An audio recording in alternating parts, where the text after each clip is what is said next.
प्रदेश अध्यक्ष श्री गोविंद सिंह डोटासरा जी को चौक से सीए श्री वेद पुरुषाय नमः। हरि ओम। सर्वाः स्वस्तिनः पूषा विश्ववेदाः स्वस्ति नस्तारक्षो अरिष्टनेमिः स्वस्ति नो बृहस्पतिर्दधातु पयः पृथिव्यां पयो कदि उभयो दिव्य अंतरिक्षे पयोदाः। तो आइए अब मैं हमारी बहुत सुंदर परंपरा अतिथि देवो भव को निभाते हुए सर्वप्रथम निवेदन करती हूँ।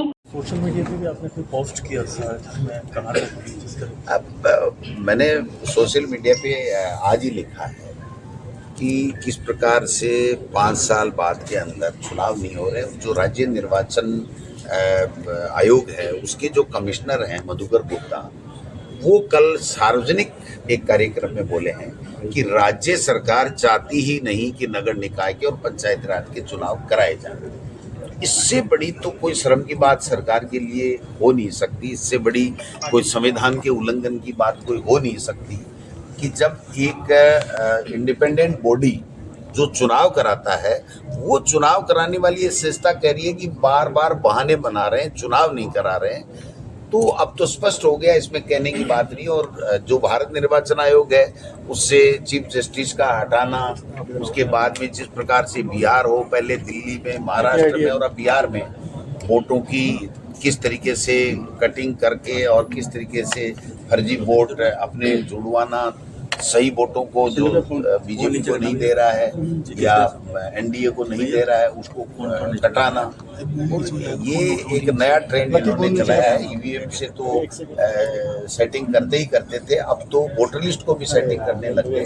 और संस्थाएं, सबसे बड़ी दर्द की बात ये है कि जो इंडिपेंडेंट बॉडीज हैं, संस्थाएं हैं, वो संस्थाएं इनकी इस षड्यंत्र में शामिल हो गई। इन संस्थाओं को भी इन्होंने नहीं बख्शा और फिर किस्मों से ये कहते हैं कि हम लोकतंत्र को मजबूत कर रहे हैं। विदेशों में घूम रहे हैं जहाँ 10-10 हज़ार का देश नहीं आबादी का, वहाँ पर फीते पहन रहे हैं। देश के प्रधानमंत्री जी कह रहे हैं कि इस देश का सबसे बड़ा सम्मान जीत लिया। क्या करोगे उस सम्मान?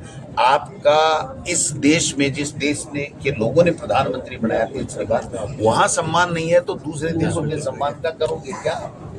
ये जो दिखावा है ये हमारे देश के लिए बड़ा खतरनाक है, हमारे संविधान के लिए खतरनाक है। तो ये सारी चीजें हम लोग आज पे भी आपने सरकार मैंने कहा बिल्कुल, जब प्राइवेट सारे के सारे हॉस्पिटल और उनकी यूनियन ये कह रही है कि हमारा पैसा नहीं दे रहे हैं और हमें जब जाते हैं तो ये बोला जाता है कि आपको इलाज करना ही नहीं है, आपको पैसा नहीं मिलेगा, तो इससे बड़ा दुर्भाग्य क्या है? कहाँ 25 लाख रुपए तक का फ्री में इलाज और कहाँ आज पूरे के पूरे प्राइवेट में जो इलाज हो रहा था वो सारा। और विशेष रूप से आप देखिए कि जो सरकारी कर्मचारी अधिकारी जिनका पैसा कटता है तनख्वाह में प्रति माह उसके इलाज के लिए, वो पैसा कट रहा है और उसको इलाज नहीं मिल रहा है प्राइवेट में।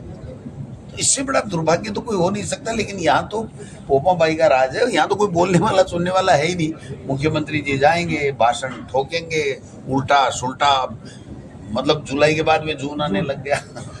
इससे बड़ा तो क्या होगा बताओ।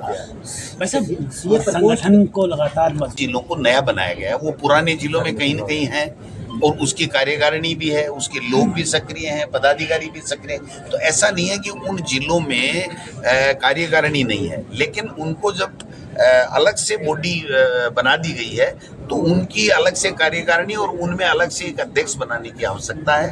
तो मैं समझता हूँ कि जल्दी ही पार्टी हाईकमान से हम लोग चुनाव तो होने ही चाहिए, 100% होने चाहिए। इसमें तो किसी को कोई डाउट है ही नहीं, इसमें किसी को कोई डाउट नहीं है। छात्र संघ चुनाव होंगे, छात्र राजनीति से जो लोग राजनीति में आएंगे, युवा आएंगे, तभी तो युवा भारत। ये मोदी जी तो पूरे भाषण देते हैं युवाओं का भारत, हमारा वोट लूट ले गए, देश के प्रधानमंत्री बन गए और आज डबल इंजन की सरकार है, चुनाव करा नहीं रहे।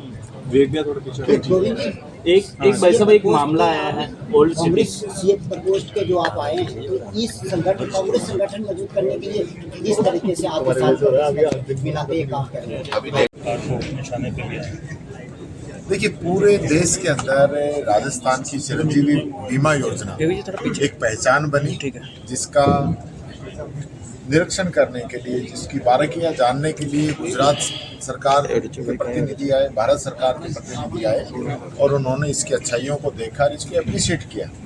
राइट टू हेल्थ राजस्थान में पहली बार बना और सरकारी कर्मचारियों के लिए RGHS स्कीम बनी। इतनी शानदार स्कीम चल रही थी, लेकिन हॉस्पिटल्स का भुगतान नहीं करना, समय पे पेमेंट नहीं जाना और हॉस्पिटल धीरे धीरे इससे कटने लग गए और आज स्थिति ये होगी कि उन लोगों ने इलाज करना बंद कर दिया। सरकारी हॉस्पिटल जो है हमारे अच्छे चल रहे हैं, हमारे समय कॉलेज भी नहीं बने, लेकिन जिस प्रकार से आबादी बढ़ी है उस प्रकार से इतना लोड सरकारी हॉस्पिटल सिर्फ नहीं ले सकते। प्राइवेट हॉस्पिटल पैरेलल चल रहे थे तो दोनों में बैलेंस हो रहा था, सरकारी हॉस्पिटल्स पे लोड नहीं था। अब जिस प्रकार से इन लोगों की प्लानिंग है तो वापस जो है सरकारी हॉस्पिटल पे लोड बढ़ेगा और जो स्वास्थ्य व्यवस्थाएं हैं वो सब चरमर आएगी। इस चीज़ का तो इनको नॉलेज है नहीं, पता नहीं किस हिसाब से दिल्ली से पर्ची आ गई होगी कि RGHS को बंद कर दो तो बंद कर दो।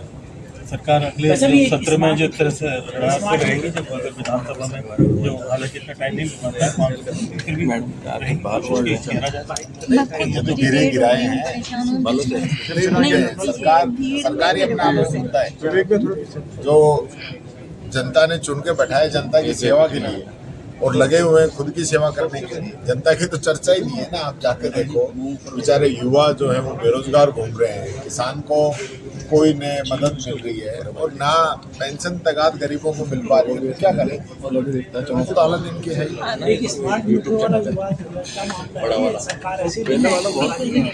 स्मार्ट मीटर एक प्रकार से जिस प्रकार से मोबाइल प्रीपेड किया, ऐसे इनकी करने की प्लान है। जनता से पहले पैसे भरवाएंगे, उसके बाद दी जाएगी, जो वाला परेशानी होगी।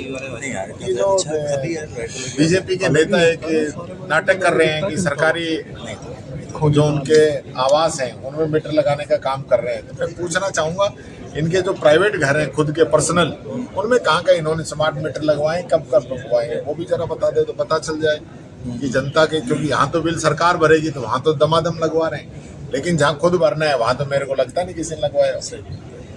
ठीक है जी, न्यूज़ वाली मैडम पीछे जाओ, तो ये निकल जाओ पहले बहुत कम निकल जाओ निर्मल, लेकिन अभी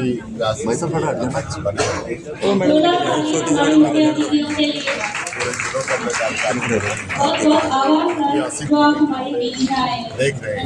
इससे ये वो वर्ग है जो आमजन से जुड़ा हुआ है, जिसकी जानकारी में सारी चीज़ें हैं कि सरकार क्या क्या टैक्सेस लगा के जनता को परेशान कर रही है, वो सब चीज़ें इन लोगों की जानकारी में है।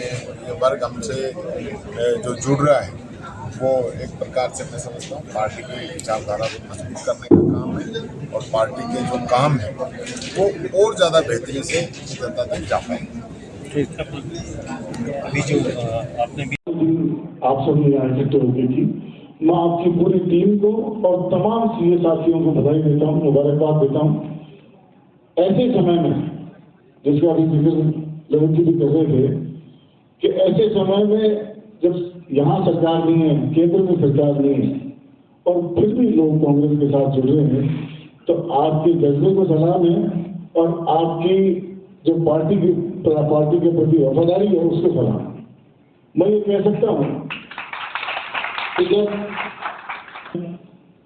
तो डिमोनेटाइजेशन हुआ और डिमोनेटाइजेशन के समय नए कानून और फिर GST का इम्प्लीमेंटेशन और GST के इम्प्लीमेंटेशन के बाद में फेसलेस, जब हम फाइल पेश करते थे आपकी फेसलेस, आप रिटर्न फाइल कर रहे हो, आपको पता नहीं है आपकी फाइल कहाँ होगी। तो पिछले कई सालों में ऐसे स्टेप लिए गए जो व्यवहारिक नहीं थे, ले लिए और बार बार उसमें अमेंडमेंट प्रस्तुत किए गए, बार बार अमेंडमेंट किए गए और आज भी वो व्यवहारिक नहीं है। आज भी बहुत सी प्रॉब्लम। मैं आज सुबह भी किसी से बात कर रहा था तो वो कह रहे थे कि फेसलेस कर तो दिया, लेकिन उस अधिकारी को पता होता है कि कहाँ की फाइल है और वो अप्रोच करना चाहता है तो अप्रोच कर लेता है।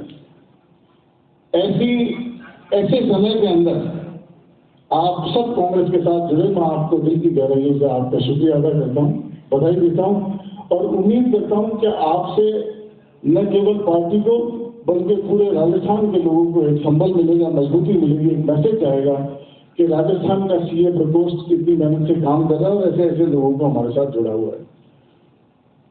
पूरा जैसे अभी नितिन जी ने कहा कि टैक्सेशन के साथ साथ कंपनी सेक्रेटरीज को भी ले लिया जाए, टैक्स कंसल्टेंट को भी ले लिया जाए और एक पूरी टीम खड़ी कर ली जाए।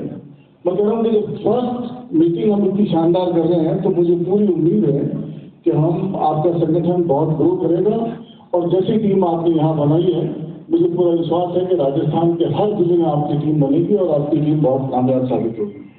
मैं आप सबका दिल की गहराइयों से धन्यवाद देता हूँ और आप सबको बधाई देता हूँ कि हम सब मिलजुल करके काम करेंगे। एक बात मैं आपको जयपुर का विधायक होने की तरफ से एश्योरेंस भी देना चाहता हूँ कि मेरे लायक कोई भी काम हो जयपुर में कि आधी रात में मेरे दरवाजे खटखटा सकूँ, मैं आप सबके साथ हूँ। आप सबका बहुत शुक्रिया, बहुत बहुत धन्यवाद।